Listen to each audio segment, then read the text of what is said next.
nuestro pastor Agner con el mensaje de esta noche. Dios lo bendiga, nuestro hermano. Buenas noches, que Dios los bendiga. Amén.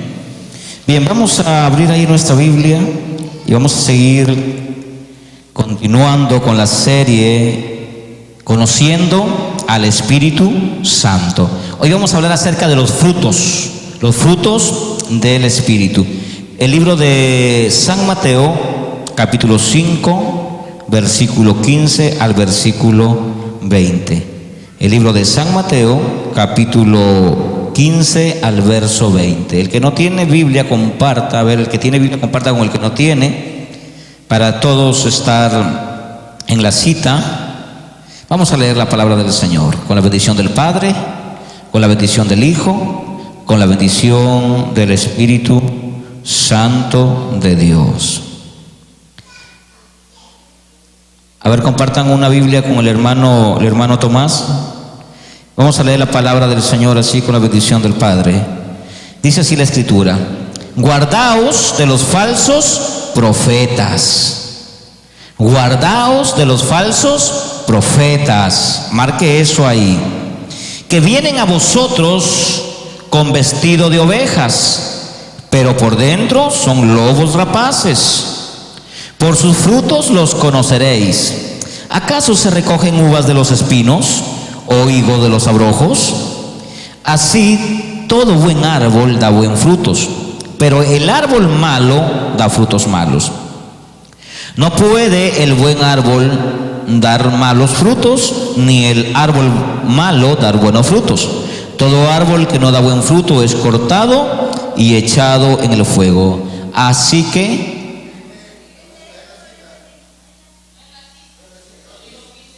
Mateo 7, 15, 20, estoy en la cita. No, dije el 7, disculpe. Mateo 7 del 15 al 20, pero ustedes son bíblicos, ¿verdad? Entonces rapidito deberían captar el texto. San Mateo 7, 15. Estoy en el versículo 20. Así que por sus frutos los conoceréis. Por sus frutos los conoceréis. Amén. Amén. Mateo capítulo 7, versículo 15 al 20. Tome asiento. Bien, hoy día es la quinta enseñanza acerca del Espíritu Santo. Hemos tenido toda esta casi 2 a 3 semanas enseñando sobre la persona del Espíritu Santo. Sobre la persona del Espíritu Santo. En las enseñanzas que hemos tratado, hemos traído abajo muchas herejías, muchas falsas enseñanzas. Hay una enseñanza o una doctrina actual acerca del Espíritu Santo que se está moviendo de una manera rápida.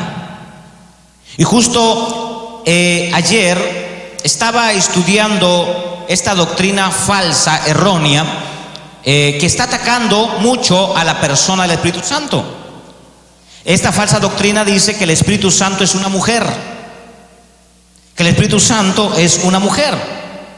¿Y cuál es el texto que esta falsa iglesia evangélica de México, que ya está ramificándose en el mundo, sostiene? Es que cuando vino el Espíritu Santo en forma de paloma. Entonces, ¿en qué género está paloma? Femenino. Entonces, como vino la paloma, entonces es una mujer. Eso es aberrante. Porque siempre Dios se ha manifestado por identidades, no por géneros. Recuerden que la Biblia dice en el libro de San Juan 4:24 que ¿Dios qué es? Espíritu. El único que ha sido identificado por género es Jesús, cuando nació por María y tuvo que hacerse hombre. Pero Dios es espíritu, y usted sabe que un espíritu es asexual. Amén. Un espíritu es asexual. Entonces esta falsa doctrina que atenta contra la naturaleza del Espíritu Santo debe ser desterrada si es que llega a sus vidas. Amén. Muy bien. hoy vamos a terminar ya con la serie, las 5 enseñanzas, y vamos a hablar acerca de los frutos del Espíritu Santo, ya que a partir de la semana que viene, los días jueves, voy a empezar a dar estudios bíblicos aquí en la iglesia. Estudios bíblicos con pizarra, pues ahí con un pequeño escritorio, y vamos a participar todos en el crecimiento de las doctrinas, en el crecimiento de la teología, porque todo cristiano tiene que tener una buena teología, o sea, un buen conocimiento ¿de quién? De Dios. Porque cuando le pregunten a usted cuál es su credo o cuál es la confesión de fe que usted profesa, muchos de nosotros no sabemos ni qué significa eso. Y eso es una tristeza, porque estamos al acecho a que los lobos rapaces disfrazados de oveja nos puedan influenciar y sacarnos del camino verdadero. Así que vamos a entrar hoy con esta enseñanza que es muy interesante. Los frutos del cristiano. Los frutos del cristiano. Esta comparación acerca de los frutos tiene que ver mucho con la forma de vivir. La Biblia dice en el libro de Gálatas, capítulo 5, versículo 16, 17, dice la Biblia que los que son guiados por el Espíritu no están bajo la ley, pero los que son guiados por las obras de la carne están bajo la ley. Entonces, el caminar en la vida cristiana en dirección del Espíritu o guiado por el Espíritu Santo es una forma de vivir. Tenemos dos formas de vida. El cristiano puede escoger dos formas de vida. La primera forma es vivir en el Espíritu. Ser guiado por el Espíritu Santo es una forma de vivir. Y ya lo vamos a explicar cómo vive la persona que es guiada por el Espíritu Santo y cómo vive la persona que es guiada por las obras de la carne. En el libro de Gálatas 5:16 hay una palabra que aparece en el griego que se llama peripateo. Para expresar el apóstol Pablo cogió esta palabra peripateo, una palabra griega, para expresar la frase que dice: digo pues, andad. Andad. Ese andad habla de un caminar continuo. Peripateo significa, cuando él mencionó esa palabra, esa frase, habla de un caminar constante, un caminar diario, los 7 días de la semana. Pero usted sabe que hay cristianos que caminan los domingos nomás en el Espíritu, o con el Espíritu, o los sábados, o los martes, y luego el miércoles ya no camina con el Espíritu. Y eso es muy notorio ver en diferentes iglesias. Por ejemplo, ¿cómo podríamos calificar, o cómo la Biblia califica a esta ambiversión de vida, o a esta mezcla de vida? Cuando yo vivo, por ejemplo, el día lunes yo vivo guiado por el Espíritu o por los frutos del Espíritu, y el día martes, porque hubo un problema o porque pasó alguna circunstancia, ya dejo de andar en el Espíritu y comienzo a andar en las obras de la carne. ¿Sabe cómo la Biblia lo conoce? Lo conoce como carnal. Una persona carnal es aquella persona que vive ciertos días en el Espíritu y ciertos días en la carne. En el Apocalipsis, el Señor Jesús lo describió como un tibio. ¿Qué es una persona tibia? Una persona que está en un momento en la derecha y otro momento en la izquierda. Y el consejo del Señor es: mejor fueras frío o mejor fueras caliente. Por cuanto eres tibio, te voy a vomitar. Entonces, esto equivale a una vida religiosa, a una vida de religión. Cuando tú vives una vida de los dos lados, eres un religioso, eres un carnal. Y la carnalidad lo que hace es guiarte directamente a las obras de la carne. Y dice la Biblia que los que son guiados por las obras de la carne están bajo la ley del pecado. Aquí la palabra ley en el original griego dice nomos. La palabra nomos, de donde viene la palabra anomia, y donde hablamos acerca de la anarquía.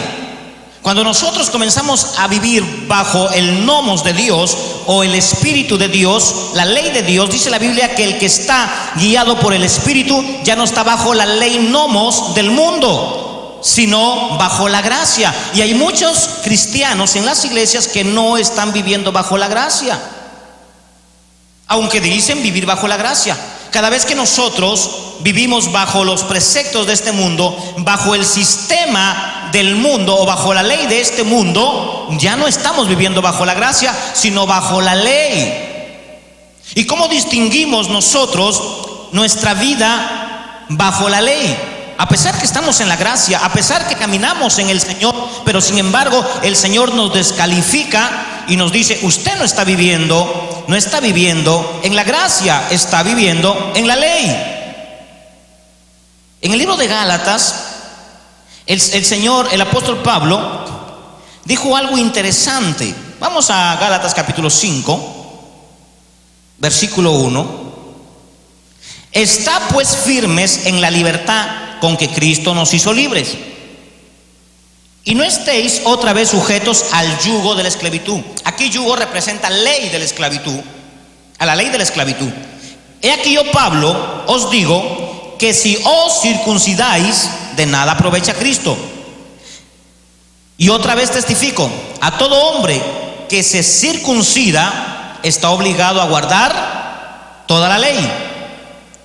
Y de Cristo os desligasteis los que por la ley queréis justificarse, de la gracia habéis caído. Hay muchas iglesias que ya no caminan en la gracia de Dios, sino que caminan bajo la ley del sistema del mundo. ¿Y cómo identificamos a una iglesia que ya cayó de la gracia, que ya no está en la gracia de Dios, sino en la ley? ¿Cómo lo identificamos? Fácil, hermano.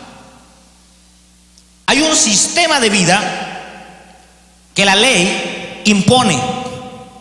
Hay un sistema de vida que la ley impone. Y para que usted se identifique o identifique a una iglesia, cuando usted la visite o cuando usted vaya y usted quiere saber si esa iglesia vive guiada por el Espíritu Santo o guiada por los preceptos del mundo o los preceptos de la religión, usted tiene que saber identificar los siguientes aspectos. 1. El sistema de vida bajo la ley es los que son guiados por ceremonias. Hay muchas iglesias que son guiados por las ceremonias.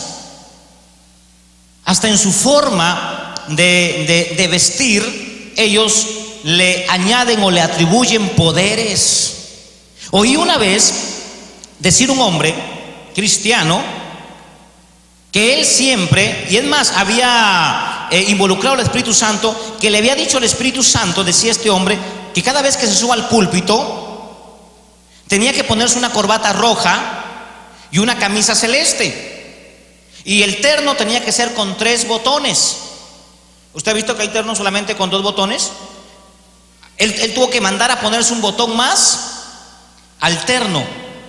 Y cuando él comienza a hablarle a la gente, a su pueblo, a la iglesia, acerca de los símbolos que él traía puesto, él dijo lo siguiente: que el Señor le había dicho que la corbata roja que él se ponía representaba su sangre, y que la camisa celeste representaba el cielo, y que los 3 botones representaban ¿a quién? Al Padre, al Hijo, al Espíritu Santo. ¿Dónde está eso en la Biblia? Él se comenzaba a guiar por un sistema ¿de qué? De ceremonias. Entonces él, como los curas católicos, ¿han visto ustedes cómo hacen su ceremonia? Ellos no se saltan las normas de cómo tienen que presentarse, cómo poner las manitos acá, cómo hablar, cómo tomar la hostia, de qué manera coger el pan, o la hostia, o de qué manera coger el vino, de qué manera prender las velas. O sea, tienen todo un sistema de cómo llevar una ceremonia, entre comillas, a Dios. Y no cabe más que la iglesia evangélica ha copiado lo mismo.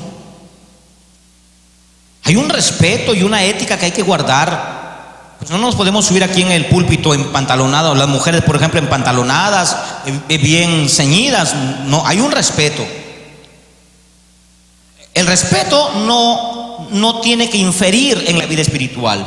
Pero cuando ya la ceremonia infiere en la vida espiritual, ya hay un problema. Ya hay un problema enorme.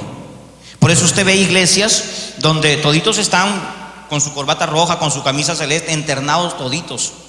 Bueno, no es malo, hermano.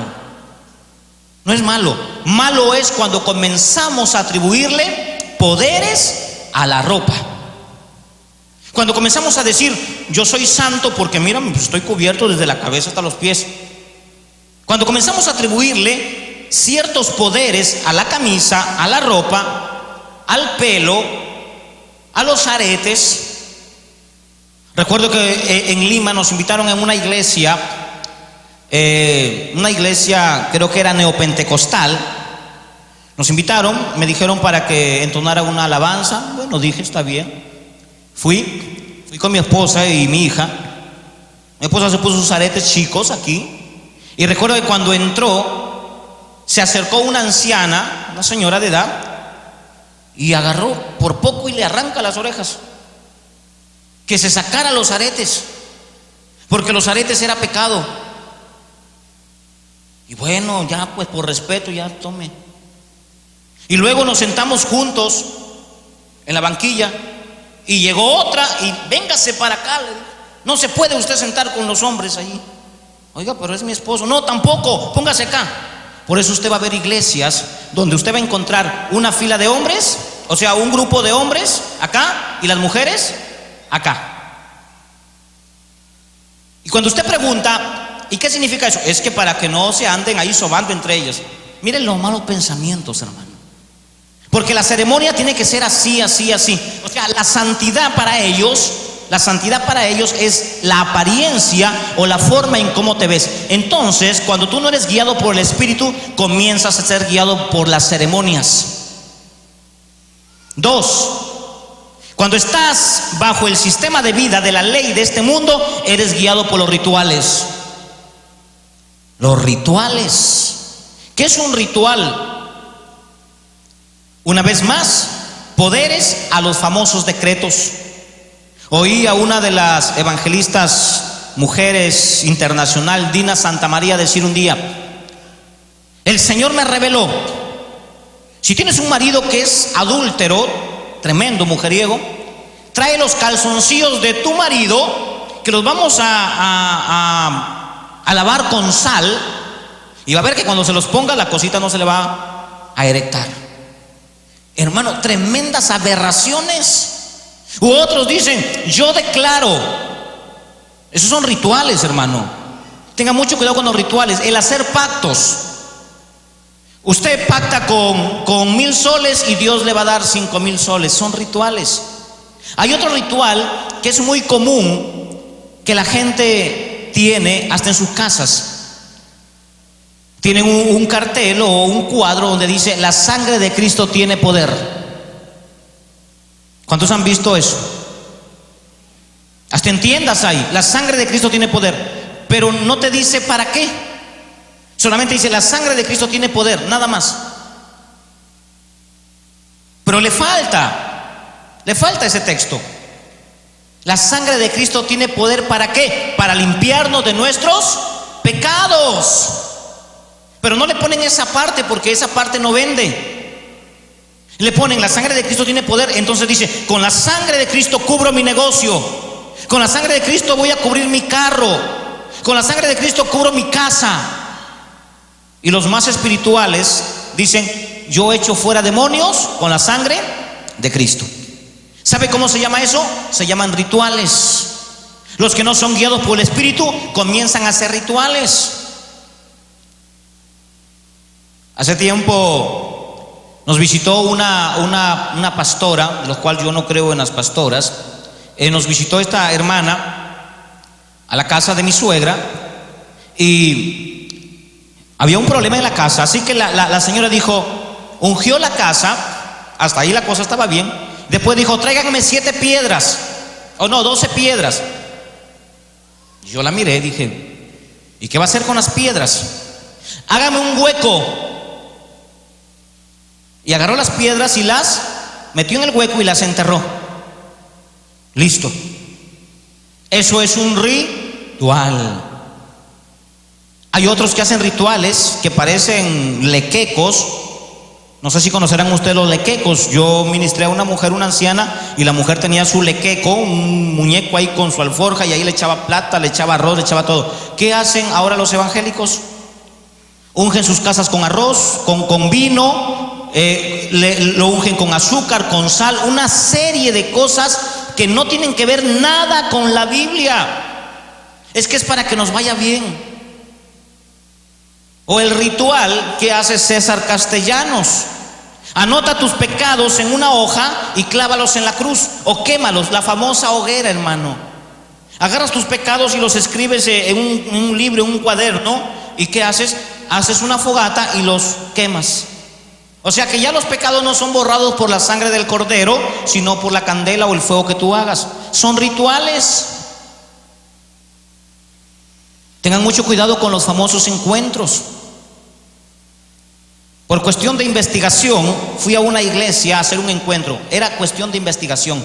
Cuando fui a ese encuentro, que me costó 100 soles, si no me equivoco, por 2 días, 2, 3 días, porque esos encuentros no son gratis, tienes que pagar. Y ahí está el encuentro, el preencuentro, el reencuentro, el posencuentro, y un montón de... La cosa es que hay que pagar. Y yo, por cuestión de investigación, voy a este encuentro. Así que me tocó un cuarto pequeño, y al costado otro cuarto y otro cuarto, y llegó un momento donde todos se reunieron, y cada muchacha hablaba de su vida pasada, de todas las cosas, porque el guía que estaba a cargo del encuentro te decía: tienes que hablar todo lo que tú has hecho, todo con lujos y detalles. Y comenzaba la gente, las muchachas, porque eran casi jóvenes, a decir las cosas que habían hecho en el mundo. Yo fui prostituta, yo fui esto, yo fui lo de acá. Y uno pues se quedaba asustado. Dios, ¿con qué clase de gente estamos? Yo fui ladrón. Había uno ahí que decía que tengo que confesar todo. Sí, tienes que confesar todo, pero no se vaya a molestar, pastor, le decía al de ahí. Yo soy el que me robo las ofrendas. Imagínense ahí. Era confesión, ¿cierto? Tremendo eso. Y la cosa pasó así, hermano. Pues cuando me tocó a mí, me dijo: ¿y usted qué va a confesar? Pues ya lo confesé hace rato, le dije. Pues la Biblia dice en 2 Corintios que las cosas son hechas nuevas. ¿Por qué voy a tener que traer el pasado al presente si ya Él me perdonó? Si ya Él me limpió. Así que yo no dije ni A ni J, porque ya Él me perdonó. Amén. Pero era un ritual, hermano. Pero ahí no acaba todo. Al tercer día ya llega el mero mero, que es el pastor, el jefe, y dice: ahora sí vamos a liberarlos. Así que se había enterado de algo mío el pastor, y me dice: vamos a traer el espíritu de tu abuelo,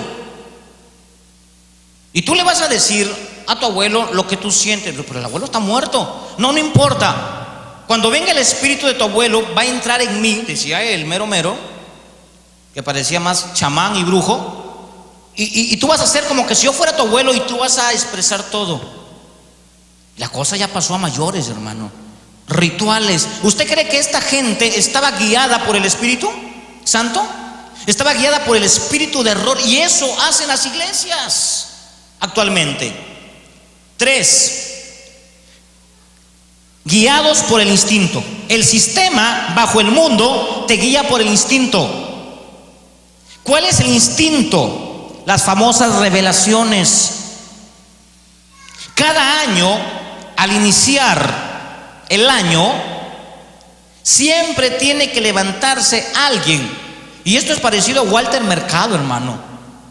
Usted no sé si se da cuenta, cuando llega diciembre o enero, todas las brujas, hechiceras, cartomancias, pitonisas, adivinas, comienzan ¿a qué? A leer las cartas, a dar premoniciones para el año que viene, y comienzan a hacer baños de florecimiento. Nosotros lo entendemos porque eso es el mundo. Eso es el mundo. Pero ¿qué pasa con la iglesia que ha adoptado al mundo? ¿Y qué dice la Biblia en el libro de Hebreos 4:4? Cualquiera que se hace amigo del mundo se constituye enemigo de Dios. ¿Y qué pasa con la iglesia? Iglesias que en el mes de enero le dicen a sus congregantes: traiga la primicia, el primer sueldo es para Dios. Y se convierte el altar en un mercado, hermanos. Y hay sandías, y toditos comienzan a llenar el altar de puras cosas. Y el único que se beneficia es el pastor. Las primicias usted las da cada vez que Dios lo bendice. ¿O acaso solamente Dios te bendice en enero? Dios nos bendice todo el año. La Biblia dice que Él corona el año con sus bienes. Y Proverbios 4, versículo 12 dice claramente: honra a Jehová ¿con qué? Con tus bienes. Y si Dios te provee bienes en el año, pues en el año tú tienes que traer tus primicias, no en enero. Pero son guiados por el instinto. Y eso es peligroso en las iglesias. Ahora vienen las famosas profecías. Se levanta siempre, hermano, usted busque en YouTube los primeros días de enero, siempre va a encontrar a una hermana que comience a hablar glosalía, supuestas lenguas, y comience a decir: va a pasar esto, en todos los años. Igual que Walter Mercado, igual que los brujos de Perú, los brujos de los diferentes países que anuncian lo que va a pasar el año. Igualito pasa en la iglesia. ¿Y dónde queda la escritura? Entonces la gente que comienza a oír estas profecías, comienzan a ser guiados por lo que la hermana dijo. Estaba de misionero allá en Márquez, en Callao. Yo trabajaba para una iglesia como misionero. Y cuando yo llego a esta iglesia en Márquez, era una iglesia pentecostal o pentecostés. Yo llego a esta iglesia y me entero que la esposa del pastor era la profeta de la casa. O sea, todo lo que la hermana profetizaba, desde el pastor, que era el esposo, hasta los demás pastores y todas las iglesias que tenía esta secta, obedecían. O sea, se guiaban por las profecías de un hombre o de una mujer. Así que yo estaba ahí un día y me invitan a una iglesia en Choqué, creo que es en Atevitarte, y yo voy para allá. Y a mí me gusta orar con los ojos abiertos.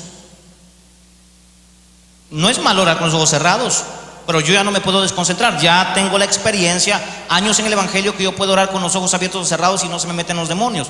Porque hay un concepto tonto que dice que si tú oras con los ojos abiertos se te meten los demonios. Eso es mentira. Los demonios se le meten a una persona cuando está mal. Cuando ya no está el Espíritu Santo se te meten los demonios. Pero mientras tengas al Espíritu Santo, con ojos abiertos, ojos cerrados, no se te meten los demonios. Así que yo voy a esta iglesia. Yo iba a predicar y veo al pastor de esta congregación tocando a las hermanas de una manera faltosa. Yo le observaba. Prediqué y cuando nos ponemos a cenar le pregunto y le digo: oiga, pastor, ¿por qué hace eso? ¿Por qué mete la mano por donde no debe meterla?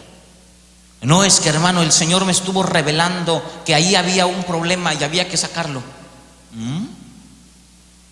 Dios me revela. Mi hermano, cuando yo escucho a alguien decir Dios me dice, a mí me da miedo. Córrale, hermano, ni lo escuche. Pero si alguien te dice así dice la palabra, así dice la Biblia, quédese y escuche. Porque hoy más hay gente que hoy se guía por instintos. Y en otra oportunidad, miren los instintos en la iglesia, reemplazando a las doctrinas bíblicas y guiándose por los sentires o por la forma de lo que ellos ven o las visiones que ellos tienen, que no se adecúan a la palabra.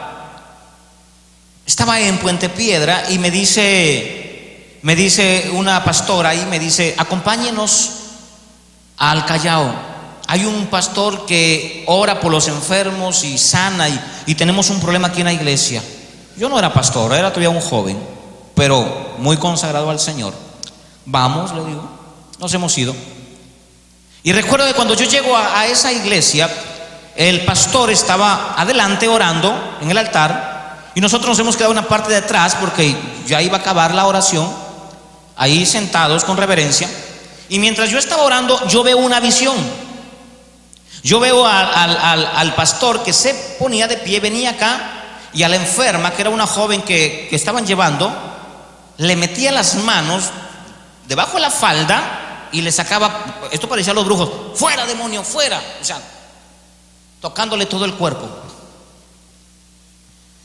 Y yo dije, hoy qué mente cochina tengo, Dios, ¿por qué? No dije nada, pero estuve atento. Cuando termina la oración, lo mismo que vi, el pastor venía y nos dijo a todos, cierren los ojos, nadie los abra. Cuando un pastor o una persona que va a orar por usted le diga, cierre los ojos y no los abra, téngale miedo, hermano. Algo va a ser que no está bien. Jesús te dice, cierre los ojos y no los abra para nada. No los abra para nada. Por instinto, no los cierre. Y el pastor dijo, cierren los ojos, nadie los abra. Yo estaba con uno cerrado y uno abierto para ver pues lo que iba a pasar. Y hermano, le hizo lo que vi. Y cuando voy a Chiclayo, a una de las iglesias de ellos, y predico el evangelio, y luego digo, ya me había olvidado de lo que había visto hace años. Cuando yo voy a Chiclayo y le digo a la iglesia, va a venir el pastor central a la iglesia, va a venir, me dicen los hermanos, no pastor, que no venga. Pregunté por qué, si él es el dueño de estas iglesias, el jefe, y yo estoy apoyando como misionero. Me dijeron, no, porque cuando él nos ora, nos dice, cierren los ojos, y nos comienza a manosear. Tremendo, hermano. Eso pasa en las iglesias que no son guiadas por el Espíritu Santo. Son guiadas por los instintos. Tenga mucho cuidado. Hay violaciones, manoseos, faltas de respeto. Y como las ovejas piensan y creen que eso es normal, se dejan. Nunca permita que alguien le meta la mano donde no debe meterle la mano. Dele una cachetada en el nombre del Señor. Así sea el pastor, hermano. Siempre decimos nosotros en esta iglesia, si algún día algún hermano va a su casa solo, y usted está sola en la casa, dígale, hermano, no lo puedo atender. Así sea el pastor, así sea yo, hermano, no lo puedo atender. Véngase en la tarde cuando está mi mamá, cuando esté mi esposo, cuando si es casada su esposo, o si es soltera cuando esté mi mamá, mi papá, no sé, pero no lo reciba solo. Amén. No lo reciba solo, porque no sabemos identificar cuándo una persona está guiada por el Espíritu y cuándo no. Y se guían por los instintos. Y ya nos ha pasado aquí en esta iglesia. Por eso es que lo digo con mucho apremio. Y 4, los que son guiados por normas humanas.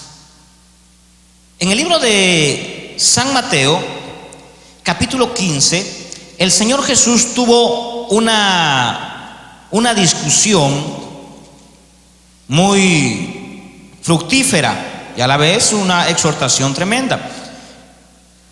San Mateo capítulo 15.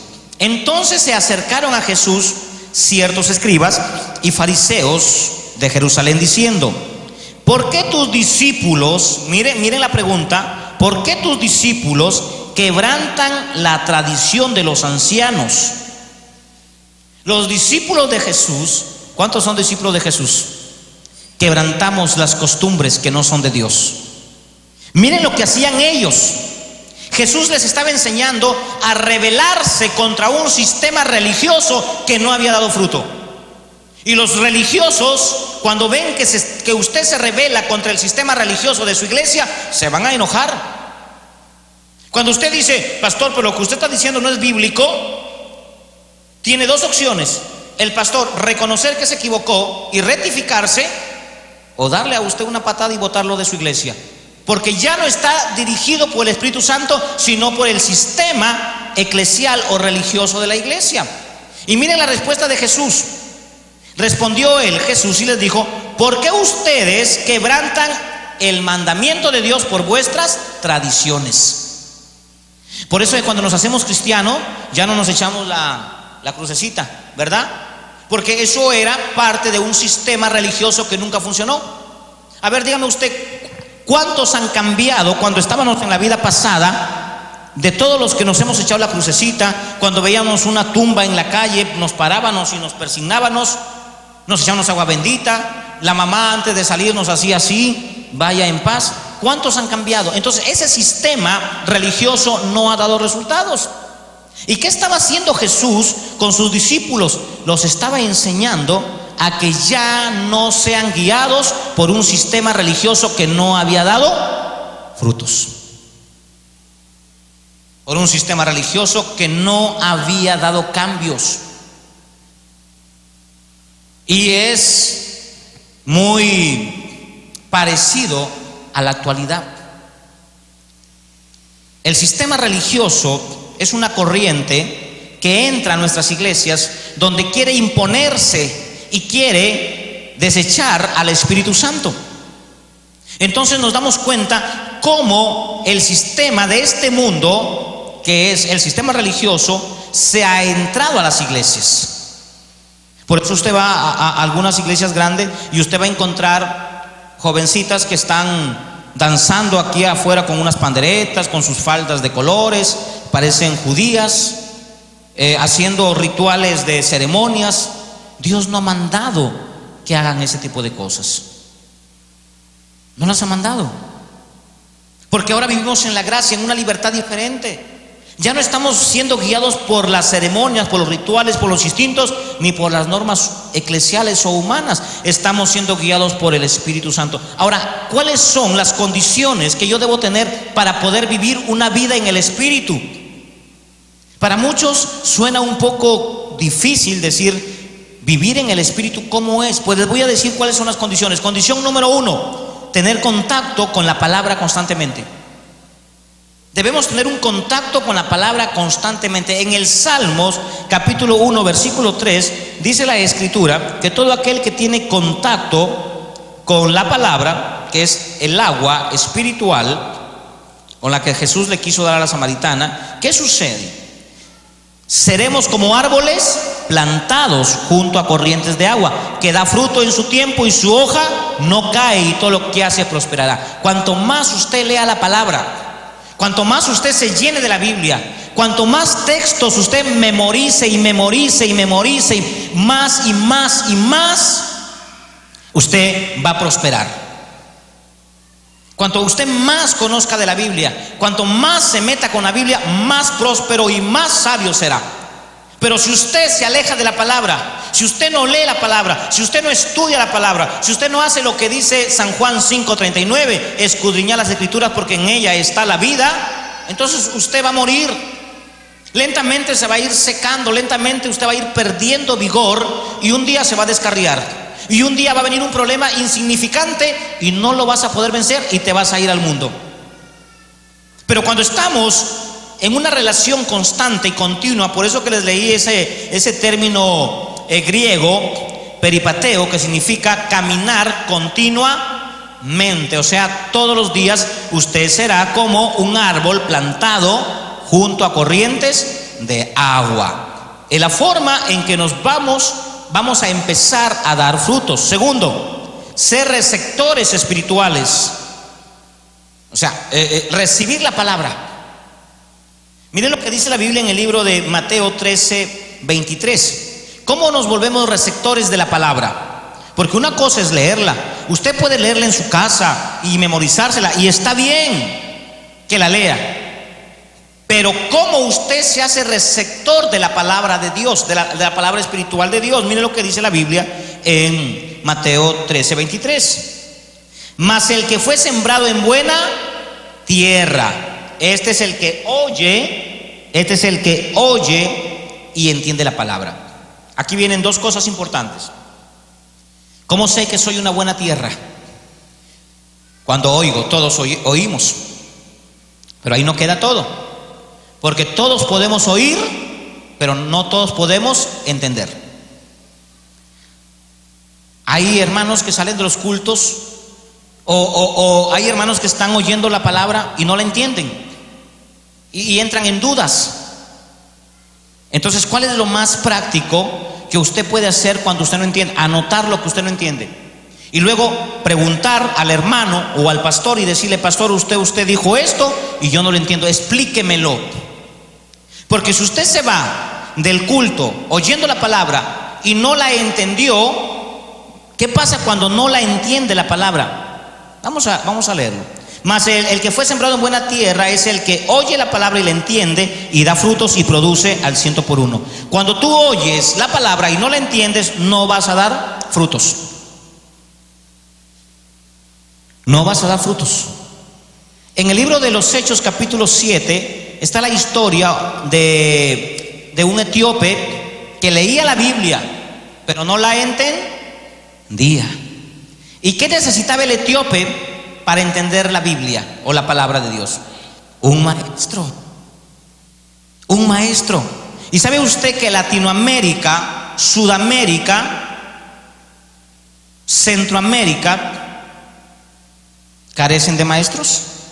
¿Sabe cómo está la educación común, la natural, la que todos nosotros pasamos en la escuela? Pésima.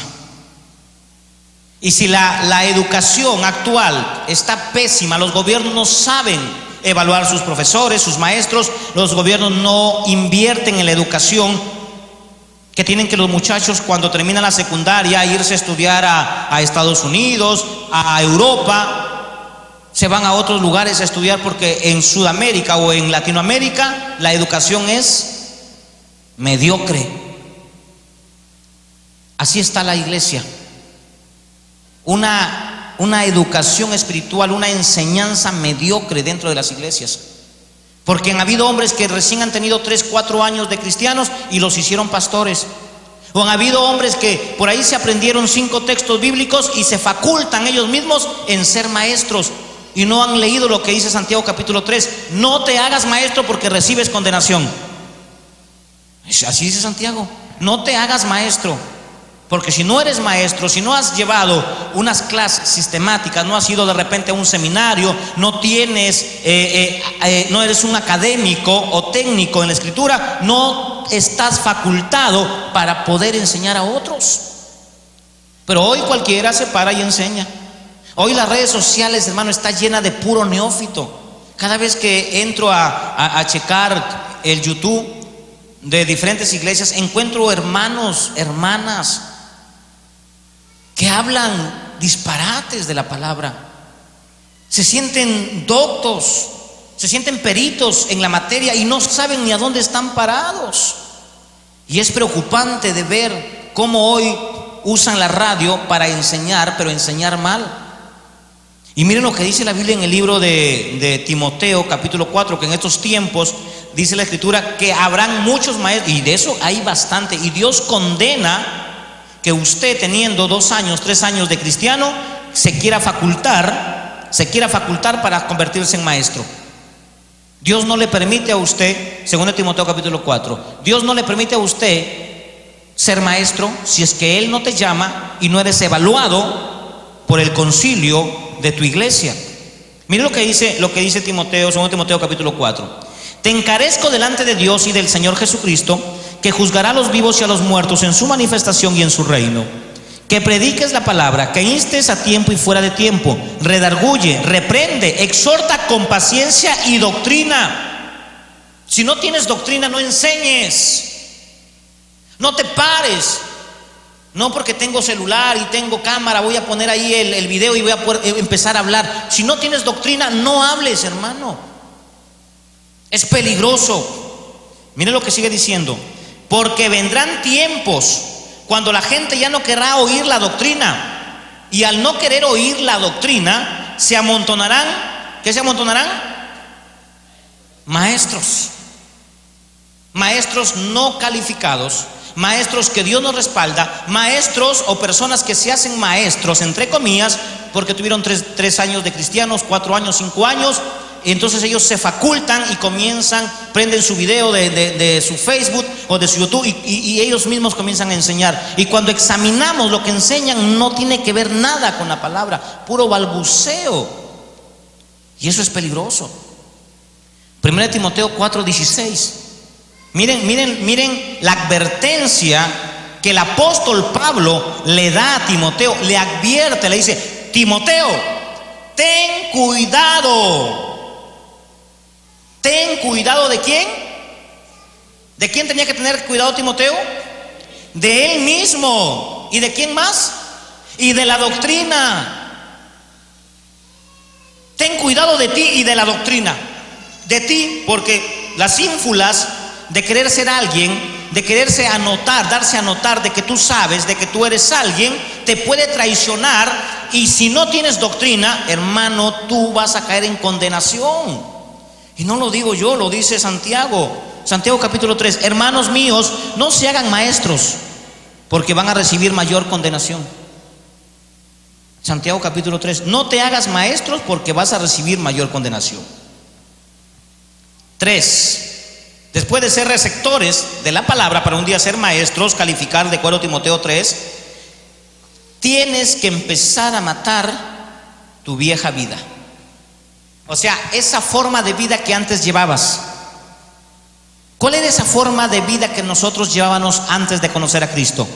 Una vida de odios, una vida de faltas de respeto, una vida mediocre, en borracheras, etcétera, etcétera, mentiras y todo. Esa vida que antes llevábamos sin conocer a Dios, el Señor dice: tienes que irla dejando, déjala poco a poco, pero que cada día vayas dejando esa vida vieja, porque ahora tú tienes una vida nueva. ¿Y cómo hacemos eso? Mira lo que dice San Juan, capítulo 12, versículo 34, para poder dejar esa vida vieja. ¿Cómo el Señor nos da un consejo maravilloso?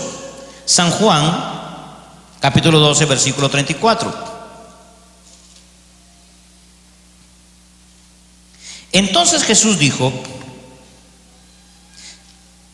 aún por un poco está la luz. Aún por un poco está la luz, para que no os sorprendan las tinieblas, porque el que anda en tinieblas no sabe a dónde va. San Juan, versículo 12:34. 35.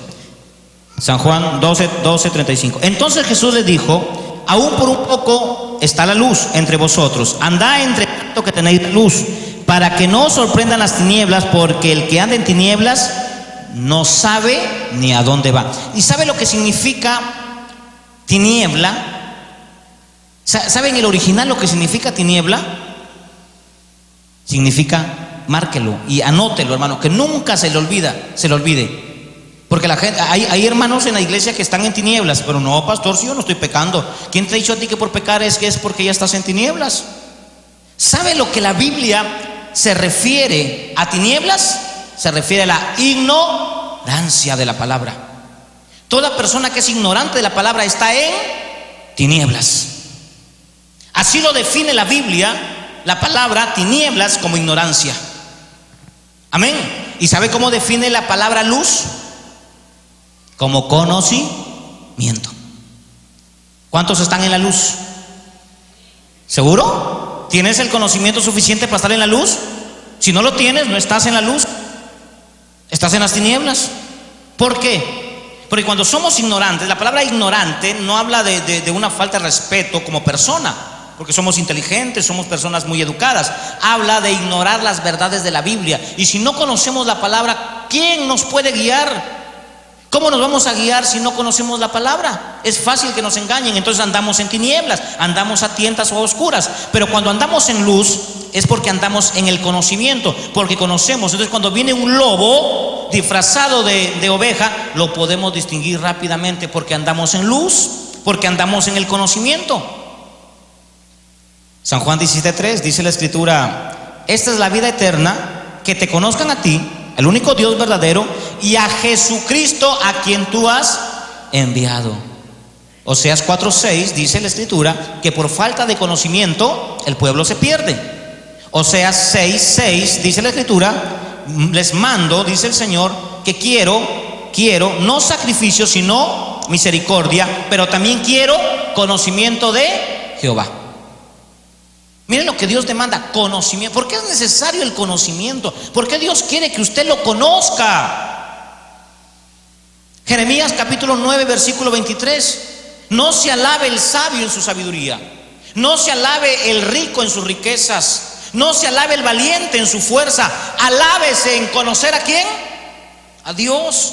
¿Por qué a Dios le importa que usted conozca la Escritura? Para que nadie lo engañe, para que no caiga en una secta, para que no le saquen su dinero, para que no lo abusen, para que no lo traten como cualquier cosa, para que no le metan los dedos en la boca y lo comiencen a manejar como cualquier cosa, hermano. Por eso Dios quiere el conocimiento. Teniendo el conocimiento vamos a estar en la luz, y entonces nadie va a poder ponernos un dedo en la boca, porque nosotros tenemos el conocimiento.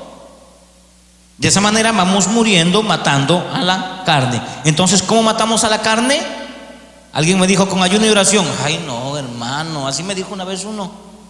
¿Quieres matar tu carne? Sí, ayuna. Mira, hermano, las monjas, los musulmanes oran y ayunan. ¿Y cómo son? Te meten una bomba y te matan. ¿Han cambiado? Los pentecostales todos los domingos ayunan, todos los viernes vigilan. Míralos cómo son. Las corrientes religiosas actuales ayunan, oran y vigilan. ¿Cómo son? No tienen nada de conocimiento con Dios. Entonces, si yo quiero matar mi carne, o sea, mi vieja naturaleza, el Señor dice que la tengo que matar conociendo a Dios. ¿A través de qué? De la Escritura. Para yo salir de las tinieblas, yo tengo que conocer a Dios. ¿Y a dónde lo voy a conocer a Dios? Cuando vengo a la iglesia, cuando me meto en un estudio bíblico, cuando la iglesia dice vamos a tener un seminario. Entonces todos dicen yo quiero ir al seminario porque quiero aprender, porque quiero conocer a Dios. Y cuando tú comienzas a conocer a Dios, te vas a ir avergonzando de las cosas que haces en secreto. Cuando tú vas conociendo a Dios, lo vas a empezar a amar. Nadie ama a un hombre o una mujer la primera vez que lo ve. Lo otro es ilusión.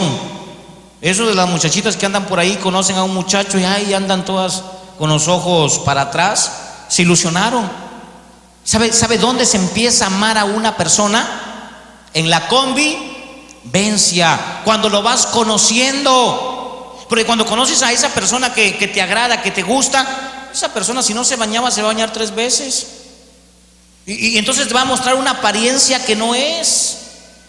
Y eso te va a enamorar más. Pero cuando ya es tu marido, cuando ya es tu esposa, agárrate, hermano. Ahí recién empiezas a amarlo o amarla, porque recién empiezas ¿a qué? A conocerlo. Igual es Dios. Usted puede llegar a una iglesia grande y se va a vislumbrar de la batería, de los cantos, de la muchedumbre de gente, de lo bonito que cantan, de lo bonito que el predicador habla. Inclusive la majestuosidad del salón en algunas iglesias te va a impactar y vas a quedar anodadado, ilusionado de lo que ves. Y yo quiero ir a esa iglesia porque se siente bien.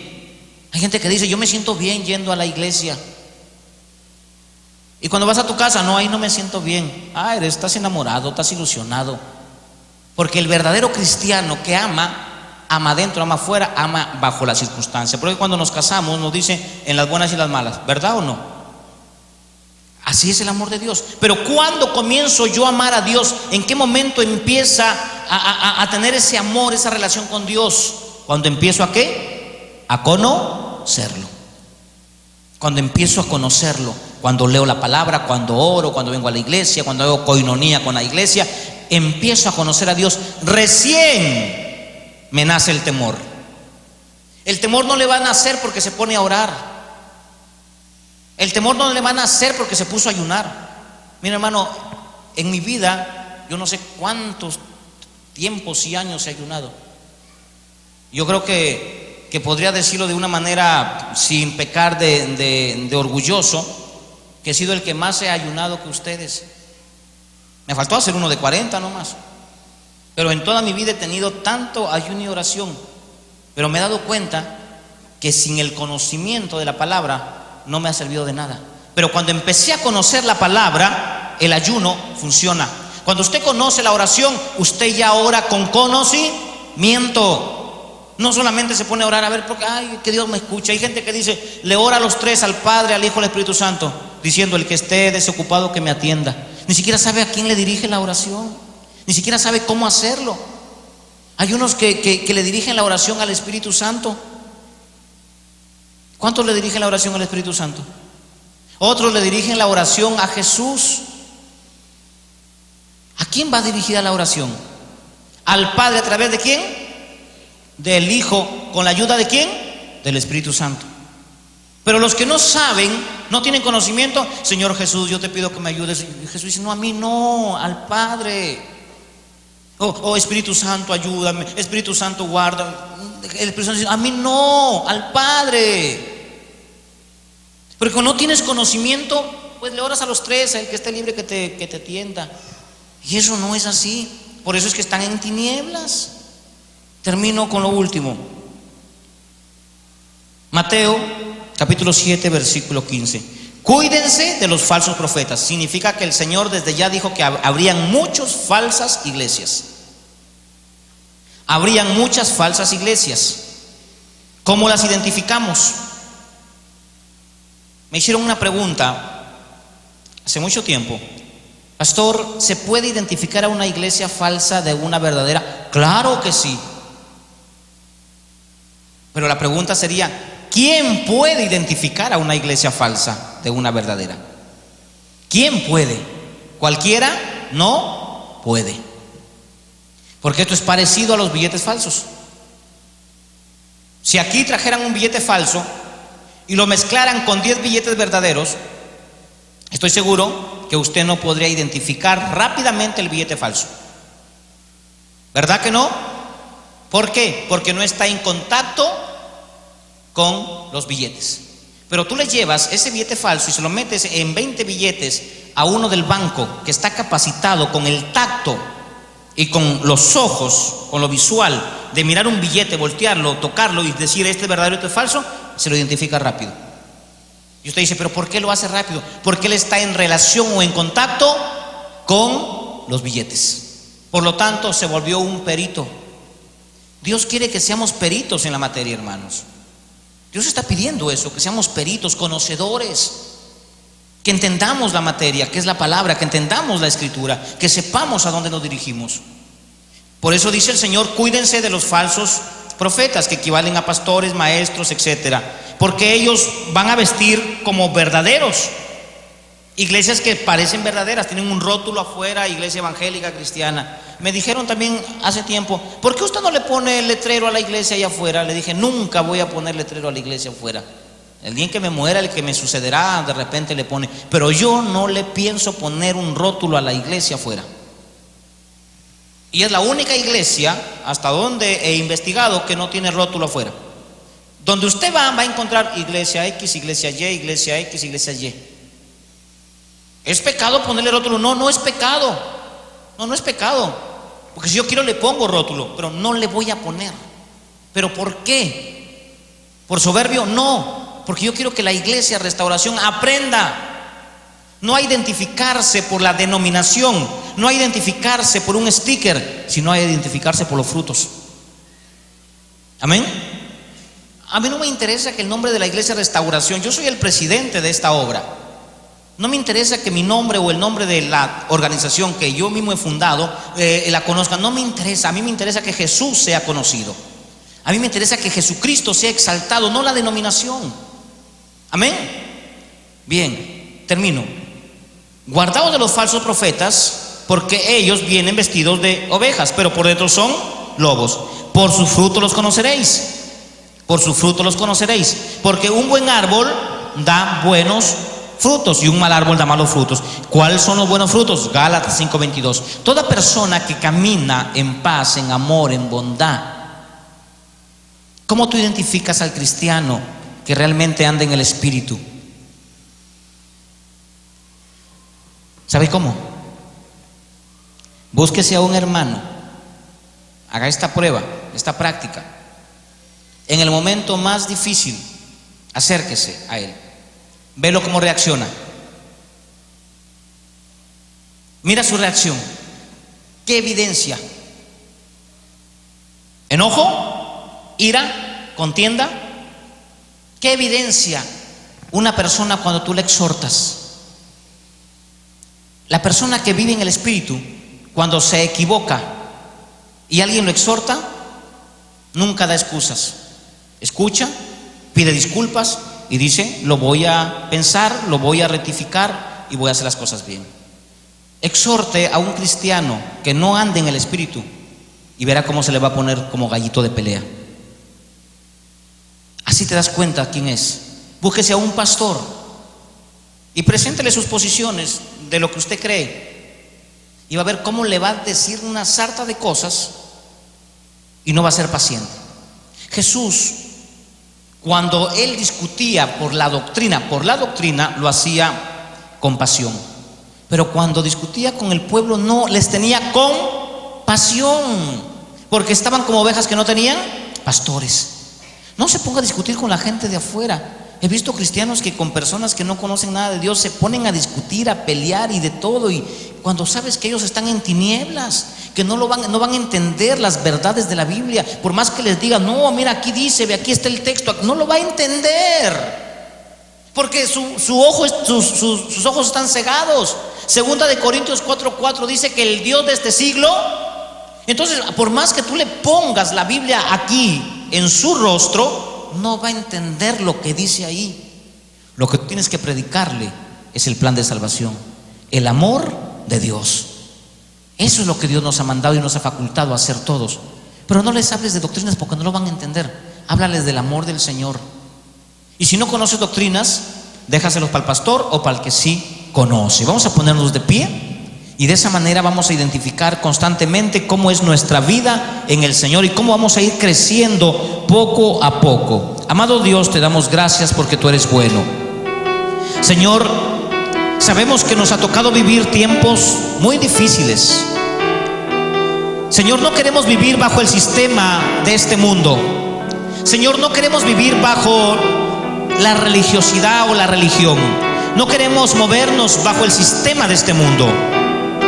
Mi Señor, te pedimos perdón porque no somos los mejores. Intentamos ser mejores, pero no lo somos, Señor. Nadie podrá gloriarse que sabe más que alguien.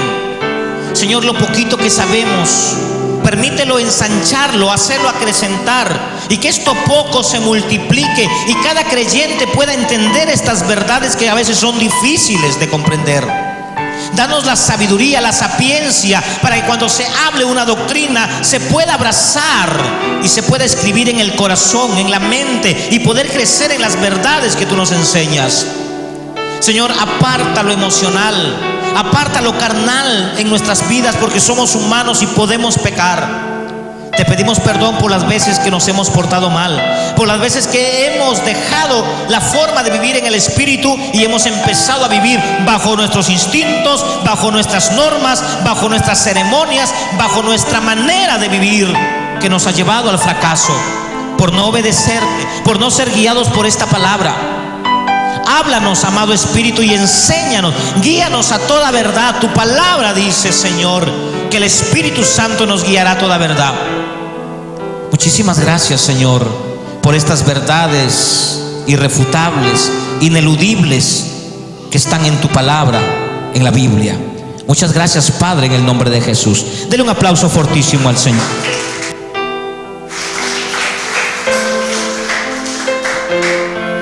Gloria a Dios.